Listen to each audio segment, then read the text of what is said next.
Everybody, welcome back to the Insiders Lounge. Today we have Jay Bhindi on, Valour FC assistant coach, I want to say. Is that correct? Is that the right Correct. title? Yeah. All right, so to get things started, please feel free to introduce yourself and kind of give us the story of Jay Bhindi. Yeah. So, like you said, I'm assistant coach at Valour. This is my second season here at Valour, third in the CPL. I did 1 year with FC Edmonton in 2021, and then from there with the 2022 and 2023 season, I've been here at Valour, assistant coach to Philip Dos Santos.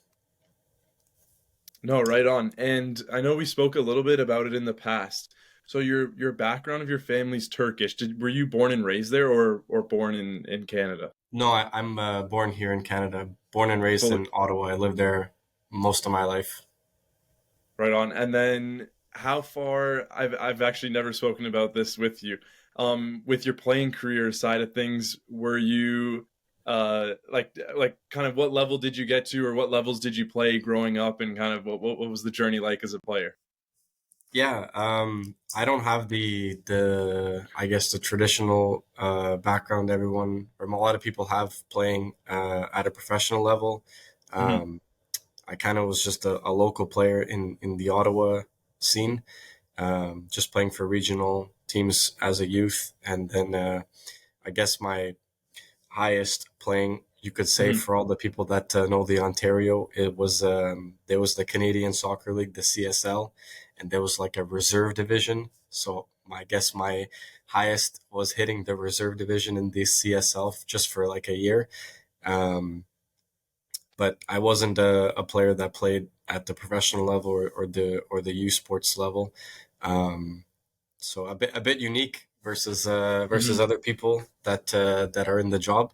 But I also take that as a different journey. And one thing that we always talk about as a staff here is like anytime people ask, there's no one pathway. There's no one. Yeah. You ask somebody, yeah, this is the pathway if you want to get to this milestone. Um, and I knew from a very early, like late teenage age, that I wanted to get into coaching. Um, I didn't have this fantasy of like, oh, I want to be a pro, and if I can't be a pro, I'll be a coach. I just something started to grow inside me as I was a late teenager to say I wanted to get into coaching, and then kind of like at 20, when I turned 20, I kind of realized like I was playing in these men's local leagues in Ottawa, and I said I'm just gonna start devoting my time I do have into learning how to become a coach, and that's where the journey started. So I started, yeah, just before my 21st, Wow. just before I turned 21, getting to coaching youth, and then from then on, that's where everything started. And then was there like a specific, so you mentioned it a little bit, you obviously started quite young as a coach. Was there a specific moment that turned you to coaching? Like did you feel like for me, for example, I never made it obviously to the pro level as well. And from a young age, I was always looking at kind of the business side of soccer, the coaching side, everything but the playing side. So I knew from a young age, like, look, I'm not going to make it to that level. So let me start focusing on the other things that kind of drive that passion. Was that similar for you where you knew you might not reach that next level? So you thought, I appreciate the coaching side as well. So maybe I can shift my focus and kind of aim towards that side. No, I don't think it was that. Hey, I'm not going to be a pro. I should try to become a coach. I Right. just, like I said, something started to grow inside me, Hmm. which is a bit weird because outside of coaching and outside of football, I'm a very introverted person, and I've always been known as this shy kid. I'm an only child, Hmm. but something about coaching brought me out of the introvertedness and brought me more in communicating with others and being more open and being more outgoing. So I just started to take that, and like I always had this passion for the game, and it just started to propel. Like I really developed this passion to want to become a very good coach. and there was never really like, even at when I first started coaching, because there was no like CPL or anything, so there was never really Right. this like, oh, I'm gonna work at the pro level. I just said I really enjoy this and I'm passionate about it, and I'm gonna ride it and see where we go. And obviously, for a big chunk of the years that I've done coaching, it was part time. And then when opportunities and doors start to open to do it full time or jump in the professional game, I obviously took those opportunities where they came. No, it's good. It's almost like building an alter ego for yourself. You help challenge yourself by breaking those boundaries. Like you said, if you feel it, like if you're a shy person, kind of going past that and building this different side of your life is a good way to challenge yourself. Yeah, Um, it's like when I first started, it was just like, honestly, I was volunteering assistant coaching, so I oh wow, worked with a bunch of different coaches in the local Ottawa scene, boys, girls, 12 years old, 16 years old. Just I wanted to try, and I also learned a lot about myself, as not just as a coach in where my personality suits best, but I just kind of said I need to try. This is Canada. I need to try and work with both genders of the game and different age groups and see where do I fit, and oh, you only learn that by experiencing. So right. I wasn't close minded for any of it to experience and learn to see, okay, as I go on, where do I see myself fit in the game. No, that makes sense. And then kind of breaking past your amateur start to things, where were the first steps taken to kind of get to that pro level? Like, so I know you had your internships with, I think it was Porto and Fenerbahce as well.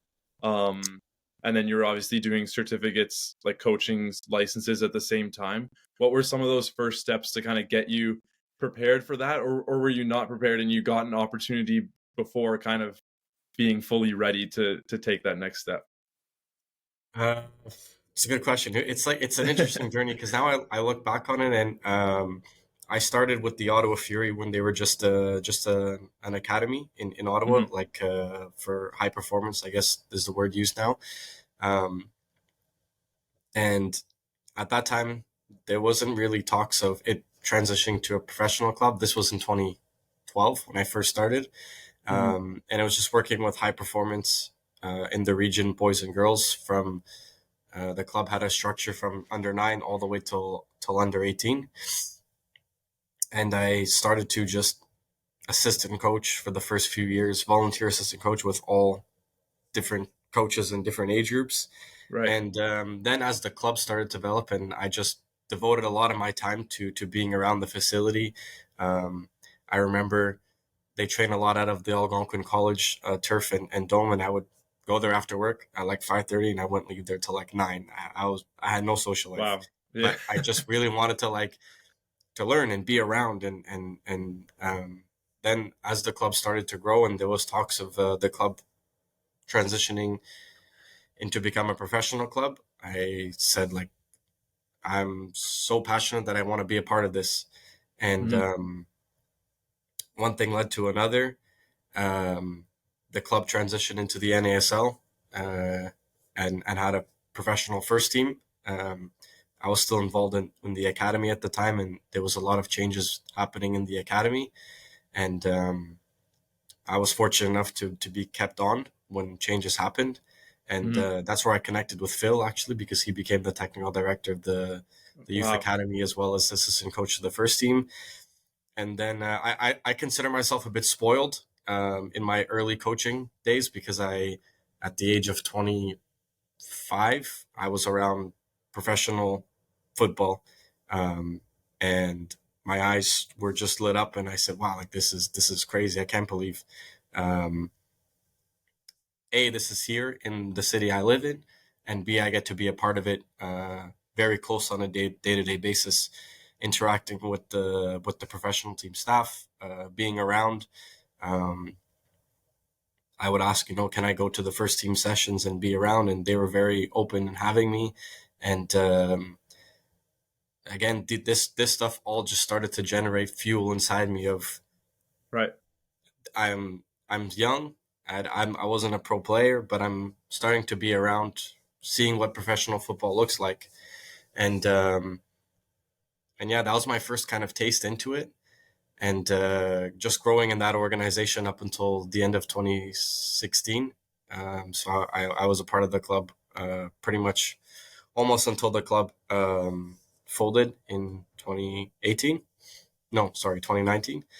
And I just started to develop this passion that, hey, uh, I really want to be a part of professional football. And that's when another fire was lit of, okay, I don't have the professional playing background. So I'm going to do everything I can to educate myself, to be the best I can be, and be around professional football and be that guy that wasn't a pro player, but still got there. And Hmm. that's when I started to um, try to get these opportunities to go and do coach education internships in other countries to see, okay, if I want to work at in professional football and I never played, I want to go and learn from As much people as you that are can. involved in Yeah. professional football, and see what it's like in other parts of the world. And that's where that ambition and drive came from, to go and spend my own resources and uh, time and money that I worked for, to go and educate myself, because like I said, I needed something to educate myself on what the high level is. If I want to go teach about the high level and coach about the high level, since I don't have Hmm. the playing background, I need to have something else. And that's where my desire was, to go and learn from what I considered the high level game at that point.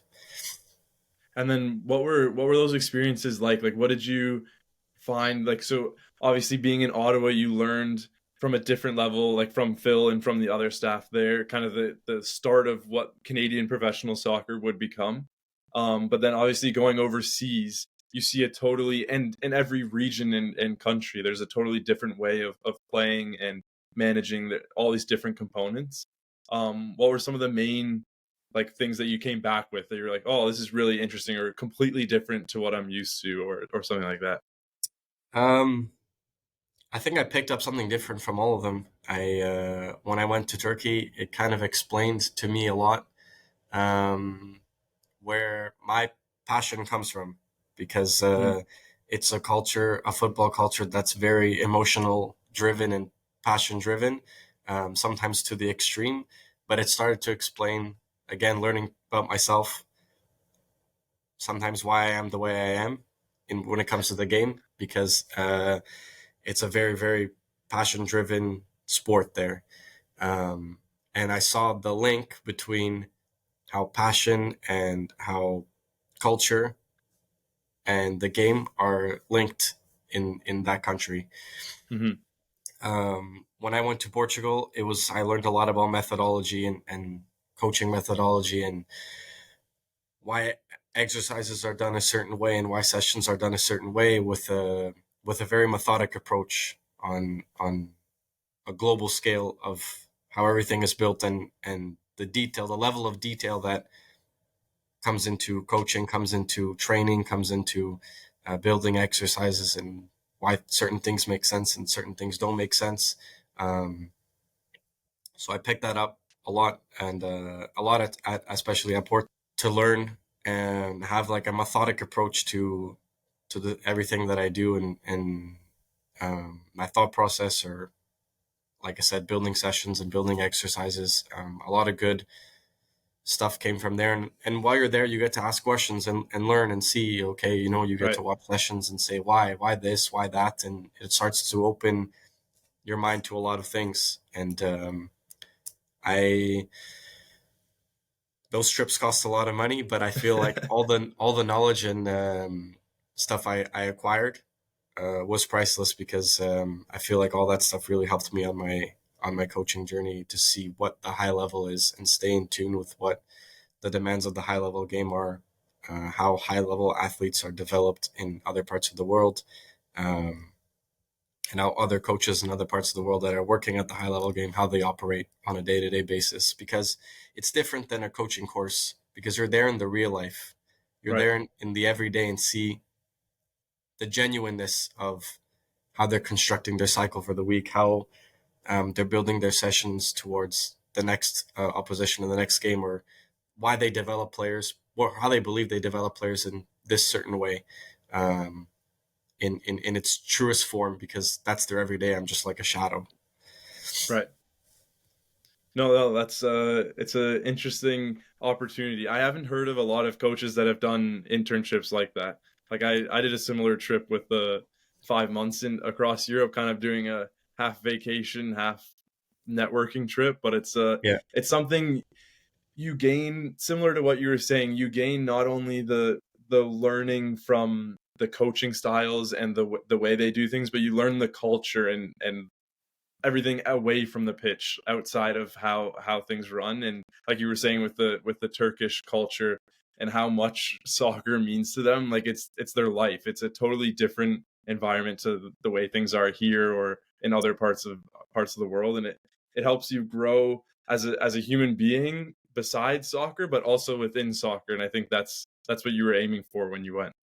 I think too, like I was very lucky that I was able to do these, because after I look back on it, and I remember a lot of times on my trips back home, sitting on the plane and saying like, what just happened here? Because it was hard, like to reach out to people, my network within my network within my network, to say, hey, can I come and spend a week or 2 weeks, in your club, and be around the coaches, because I'm just this guy from Canada, and they probably think, who's Yeah. this guy? Like, he's gonna come here to do what? And I remember in Turkey, it was a little bit foreign for them, but they everywhere I went welcomed me with open arms when Hmm. I was there. But it's the process of the communication to set it up, because I get it, like they're just gonna let some random guy come and spend the day with them and watch training and ask questions and be there on the field with them. And um, everywhere I went, they made sure I was in a kit of the club, because they just didn't Oh want this wow. random person on the field or there that didn't look like that. So um, I remember coming back and saying like, it's crazy how it was a hard process to get. Luckily, with people that I knew, and just a little bit of luck and reaching out to the right person, I was able to. But at the same time, I understand sometimes where some people would have said no, because Yeah. again, there's this guy from Canada over here. He's doing what's he doing? Yeah. Um, so those were very. I'm really really grateful and blessed that everywhere I went, they welcomed me with open arms, and were open to as much as they could, in terms of answering my questions and opening me up to inside of their environments. Hmm. And in terms of, like you were saying, the communication process was difficult at times. But one of the big things while I was kind of researching your profile and the work you've done, your club boasts a lot that you know a lot of language. So I believe you know four languages. So English, Turkish, Portuguese, and I forget the fourth one, French. French, yeah. So French, I'm guessing from being in and around the French part of Canada, or no? How did So you? in Ottawa, almost everyone learns how to speak French. It's a Okay, very that's what I government assumed. city. A lot of people work in government jobs and that are require Hmm. a bilingual role. So a lot of people take French in school, all throughout school, whether it's in an all French school, a French immersion, or you just take a French class every year. Right. And I wasn't able to do French immersion because my parents didn't speak French. Um, and same, I wasn't able to go to a French school, so I just had to take the French classes all throughout high school, Hmm. up until grade 12, where I think most places is just like you just take it in grade 9 and that's it. Okay. Um, and then I honestly didn't use it for a long time. After high school, I kind of just said like, I'll never need to learn how to speak French. I'm not going to be working in the government. Right. Um, so there was a long period where I just never used it. And then as I started to get more and more in the day to day of football and coaching, it started to come back. It's a language I'm not very confident in it till like in this day, and Right. I understand more than I can speak now. Um, but it's something that I think I remember when in the Ottawa Fury, when Mark Dos Santos was the head coach, and I remember being around and being this sponge and trying to soak up on how to, what's it like to coach at the professional level. And I remember him always saying, like, look, if you want to be at this level, a minimum of 3 languages is something that's important. Oh, wow. Um, and I said, okay, I took French in school, I speak English, and I learned Turkish while I was growing up. So I'm off to a good start here, Yeah, yeah. and I do see it really valuable in the game today at this level. I remember in Edmonton we had quite a few French speaking players. They all could speak English, with the exception of one who English was a bit tough for him. Right. It's easier to speak French for me in the football setting because it's Mhm. I know it just comes easier, but on a day You to learn the day, vocabulary. yeah, but on a Yeah. day to day, like if I was at a restaurant or something, I would get very anxious and not and shy, and I would try to revert to English. Yeah. Yeah, so you mentioned a little bit about how it translated into the footballing side of things. Also with Portuguese, did you end up learning quite a bit while you were there, or how did you learn Portuguese? So Portuguese. So I had set up, or I had this plan in my head that I wanted to go to do some coaching education internships in Portugal, and I heard a lot of good stories and positive impact from Phil when he went to Porto and all the things that he learned while he was there. And I Mhm. said, man, I want to do this because at the time I felt, I said, okay, where are the best coaches being developed? And at that time, I remember there was around that time there was a year where if you look at all in the world, there was like over 10 Portuguese coaches that won the championship in their respective countries. And I said, Wow. I want to be a coach at the professional level, so I want to learn from where are developing the best coaches right now.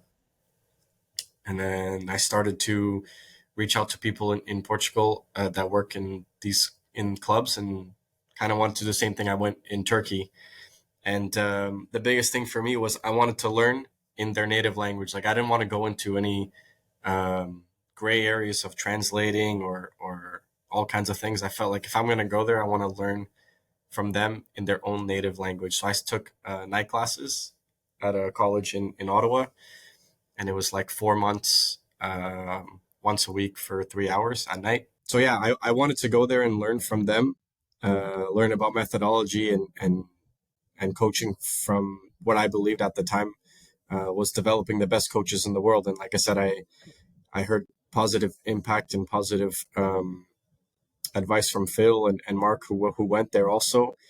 But I Mhm. said to myself, I want to learn in their native tongue. I don't want to go there and be things lost in translation, or I'm going to their place, so I want to be able to communicate with them in their own language. So I took night classes at a college in Ottawa for about 4 months, every Wednesday for about 3 hours. Wow. And and then I just started to practice right away from what I learned in school. I practiced it with friends and people that spoke Portuguese to make sure Mhm. that I had a good conversational foundation for when I go there, um, that I can be able to speak in their native language, especially in the football context. So, and I really like languages, so it kind of it was an extra motivation for me to pick up another language. So when you were over there, you were pretty much fluent at that point, where you could at least talk in terms of a football setting. It was easy to communicate with them. Yeah, I felt I had a good basis in dialogue and good um, ability to have conversation. A lot of them actually spoke English, uh, Oh, that's but it's still like they respected it a little bit more that I tried to speak in their language, and it's something that worked out well because now with Phil I use it quite often. right. So And do you have any plans to learn any more languages, or for now you're good with four? no, I would like to. This year I was actually looking to start taking courses of Italian, but Okay. the day the classes fell on, there was too many conflicts. I was going to start in the spring, but there was too many conflicts with travel because it was always on Monday nights, and we were either flying back or away for away games. So So that's probably the next one. yeah, something for the future. And then we're kind of on the educational side of learning and growing as a coach. So you have up to your UEFA B license now, right? Correct. Yeah. And kind of what was that journey like getting your coaching licenses? And do you have plans to obviously get your A and move forwards, or um, how are you looking at it now? Yeah, so I did my C license and my B license with the Federation of Wales, and it was something that I found really important that I wanted to do. The coaching certifications from UEFA. I'm a very ambitious person when it comes to football, and I wanted to make sure that I had something that was very globally recognized. And obviously, Mhm. the UEFA coaching certifications are um, highly recognized all over the world, and that's something that was really important to me, just in case one day I decide to go somewhere, and it's something that's very credited. Um, Very good experience. I felt sometimes people get, and I was like this too. Sometimes people get very scared of these of coaching courses or coaching exams or certifications. But I have nothing but positive and great things to say about the Welsh Football Federation. They're so open minded and so helpful and so welcoming to myself as a foreign coach and other foreign coaches that were there. And yeah, my plan is to continue on coaching education with them to do my A license, hopefully in 2024. Nice. No, that's great to hear. And then I kind of wanted to transition into obviously you're now at Valor and the CPL. It's a fairly new league. You started originally with Edmonton, right? In the CPL. Yeah, What was the journey there like? A getting into the team and the start of the league, but also with them folding and you transitioning to Valor. What was that situation? Because it wasn't a normal situation where you just either move from one team or to another, or you move with the staff, like the whole actual club folded. So what was that like? yeah. So when the CPL first started, I was very excited, especially with having experience working around the NASL team of the Fury, and I did a little bit of work with the USL team in Austin. Most of it was a remote, but there was a period where I was there. So I got to see what the NASL was like from the inside. Um, and then I got to see and learn a lot about the USL. And then I saw that the Canadian Premier League was starting, and I remember um, just being excited. Just before the league started, I said, "Wow, this is going to be great, and that's something I want to be a part of at some point." I remember sitting at home watching the very first game, York against Forge, and I told myself like, one day I'm going to be there. That's one of my goals. I'm Canadian and I want to be in this league.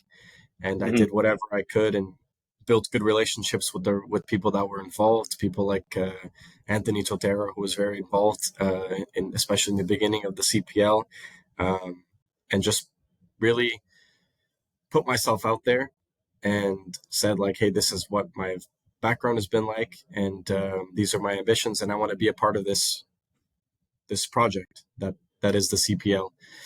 And then as the league started, I always stayed in tune to what was going on and try to develop dialogues with people that were working in the league.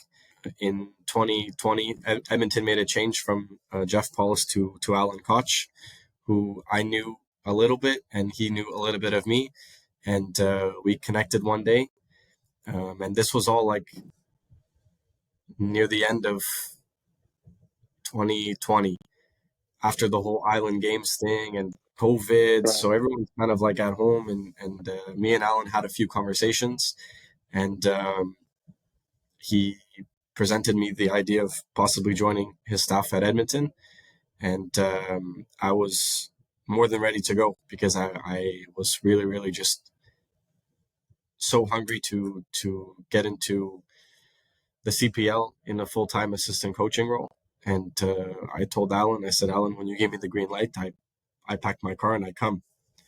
And I'm very grateful and thankful that he gave me an opportunity to be a part of the FC Edmonton project in 2021. I arrived there in February 2021.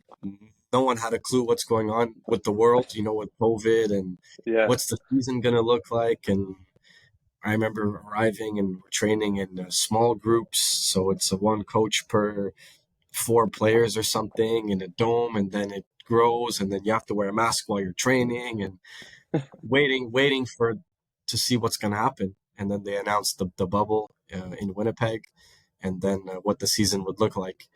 So I spent that season with FC Edmonton, and near the end of the 2021 season, I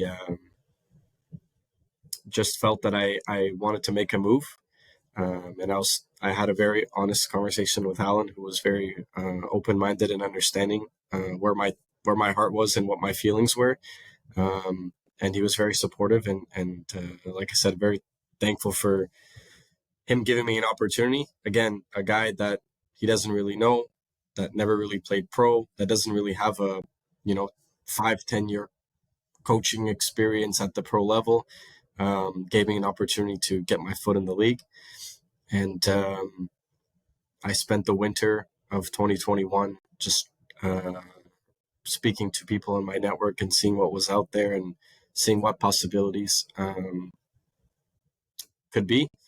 And then this was one of them, the project at Valour. And like I said, I knew Phil from Ottawa, and he was a big mentor and influence in my coaching career and my coaching life early.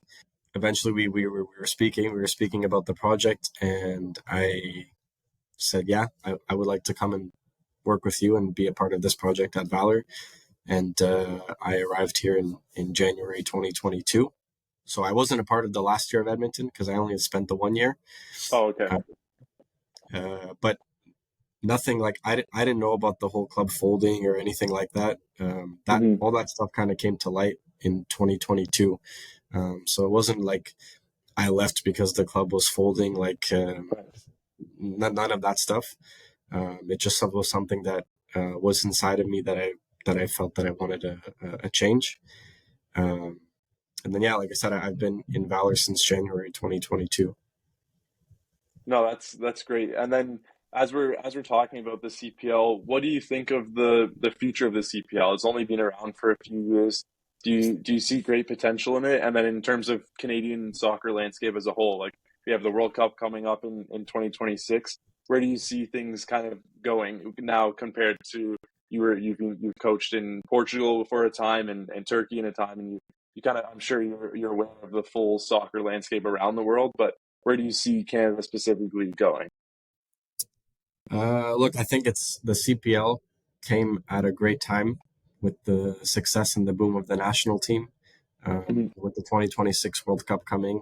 I think it's a great time to be uh, involved in Canadian soccer, and I'm really lucky and blessed that I kind of got at that time period where all this stuff was coming about. And I think the league has taken huge positive steps forward, especially with speaking to people that are from other parts of the world. They hear things and they say, hey, like they start to see like what's going on over there. Like in Canada, you guys have this league, and the league is exporting uh, domestic players to other leagues, whether for transfer fees or whatever it may be. Um, Players being involved in the national pool. And I think that's super important, especially for me, a guy that's um, grown up in Canada all my life. And I've played with a lot of players that had dreams and aspirations to be a pro. But at the time, it was like Toronto FC, Montreal, and Vancouver, or you have to try your luck in some country in Europe, maybe getting paid, maybe not getting paid, and maybe having a part-time job or just trying to grind it out because there was nothing. And I think Mhm. that's really cool for Canadian players, especially being involved in the youth level for a long time, coaching and seeing all these kids that had aspirations to play pro, and a lot of players that I've coached since they were young are playing in the CPL, which is great to see, because if there was no CPL, I don't know what they would be doing in terms of football. So I think it's cool. And then from a coaching perspective, it's also cool because it gives people like me an opportunity to work at the professional level. And I think that's cool for anyone in Canada that has aspirations to become a coach at the pro level. And it's a great time because the league is growing, the league is getting recognition, and now every year I feel like it's taking huge steps forward. So an Definitely. example is the coveted Champions League spots that are going to be awarded to the winners of this year, which is something huge. And like I said, people that I know from other parts of the world are saying like, "Wow, this came out of nowhere." No one ever talked about Canada or Canadian soccer, and um, everybody just knew of Canada. And yeah, there's this big country called Canada, and it's the little brother of the USA, but no one really talked about Canada. And all of a sudden, you have players playing at the highest level in teams all over the world. So it's really cool and really cool to be a part of, because now like there's a little bit of reputation. When I was in Turkey in November, people were so like, wow, I can't believe Canada, they finished first in the CONCACAF, and they're going to the World Cup for the first time, and wow, they have a great team. I didn't know, people that are very of the old times of that didn't know Canada plays soccer, and wow, they were excited to see what Canada's going to do at the World Cup. And it's just really cool to see that happen so fast, and for me to be in the mix of it all. You kind of had a really unique journey, like you mentioned, to becoming a professional coach. Most, like you said, would have had a professional career beforehand, or there's all these other routes. What are your main tips for coaches or young players now that have that similar vision to you, where they want to become a coach, whether they never go pro or they're playing pro now, and that's something they're looking at going towards once they retire? Do you have tips or advice of, this is some things you should look out for, or these are things that you should do, or kind of have as a character trait?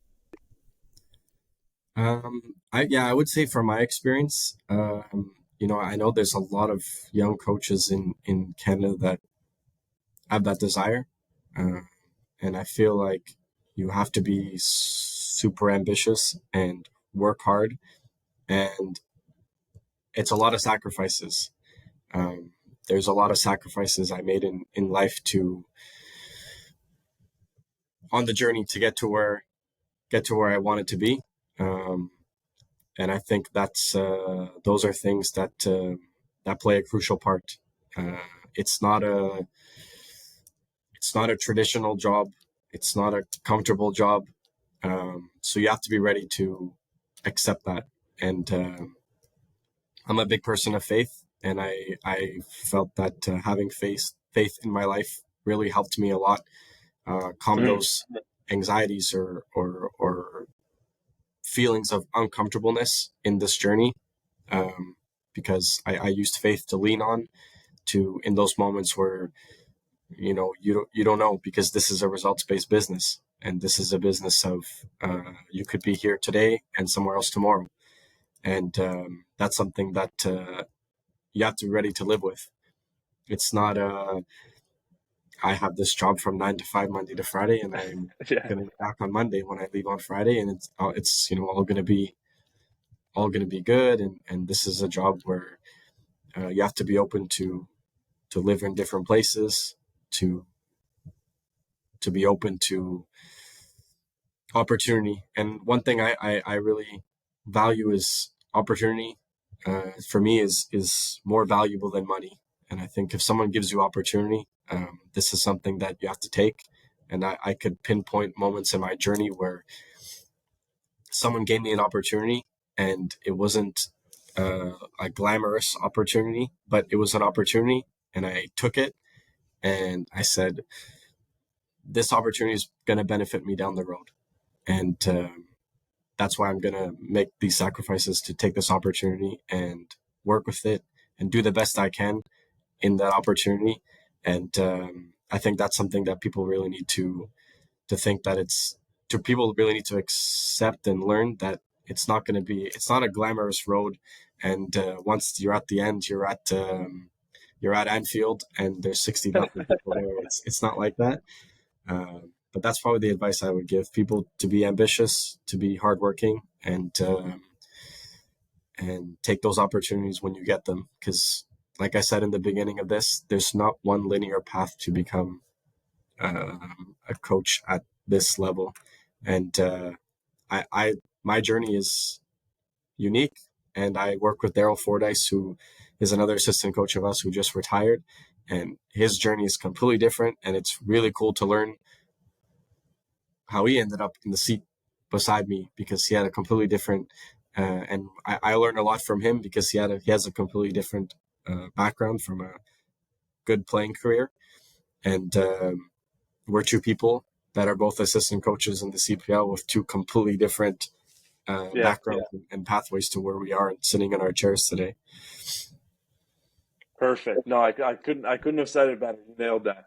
And the last big question here, just before our quick fire questions, where do you see yourself in the future? Kind of the next, however you want to date it, next 5 years, 10 years, kind of 15.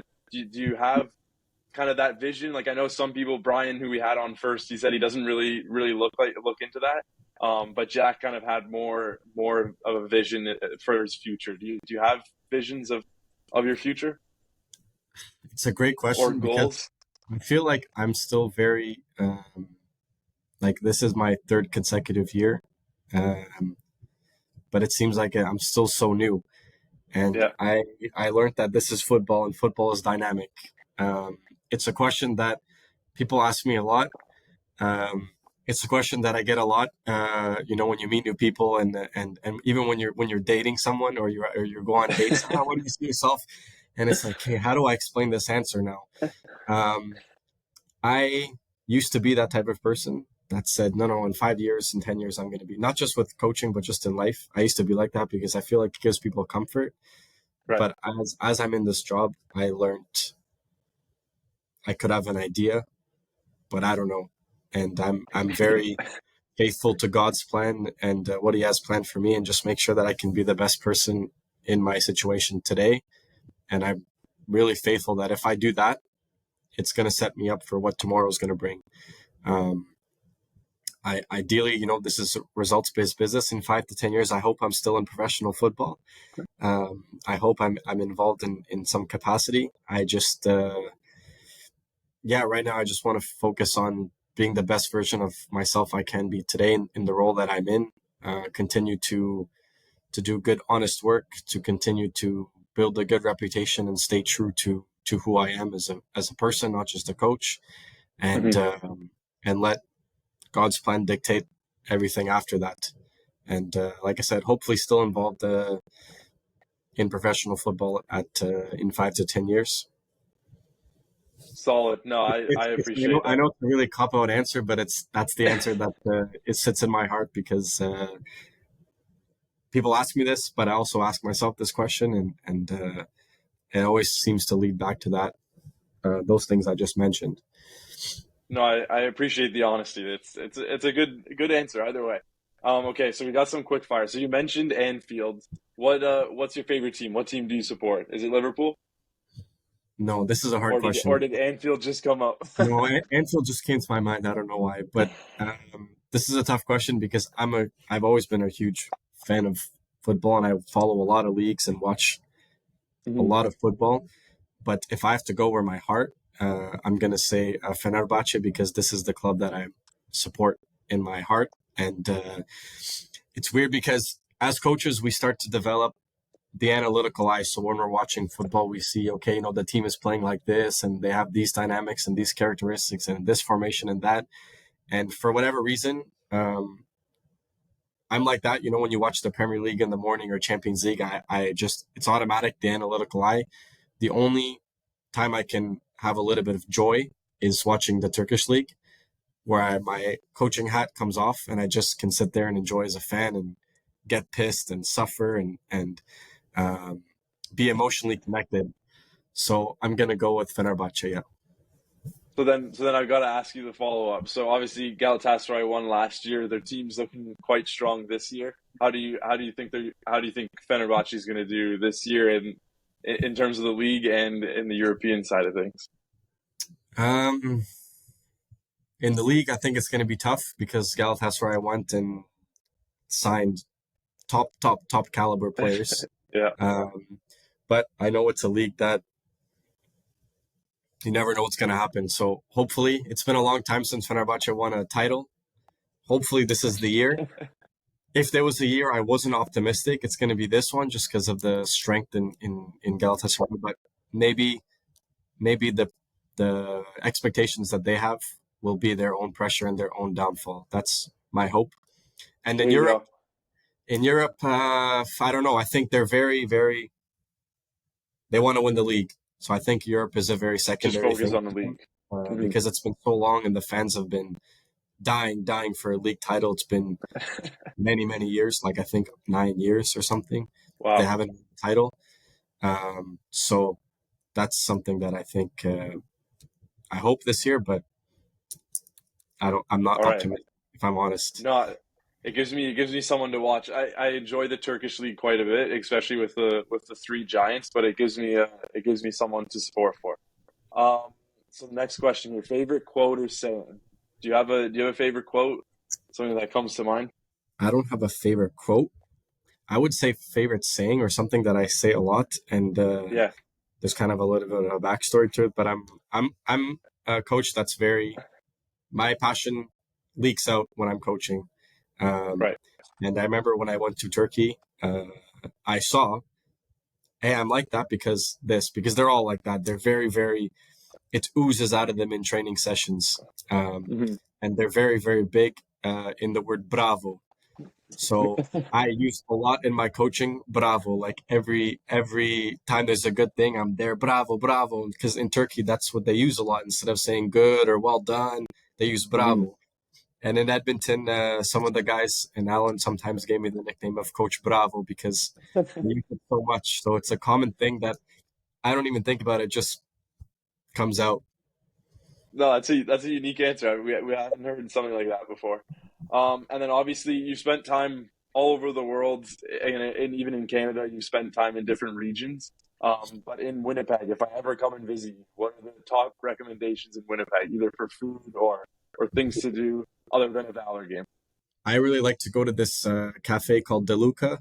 It's like an Italian cafe with a grocery store and next, kind of connected to it, and Hmm. it's a family-owned, very beautiful family that owns.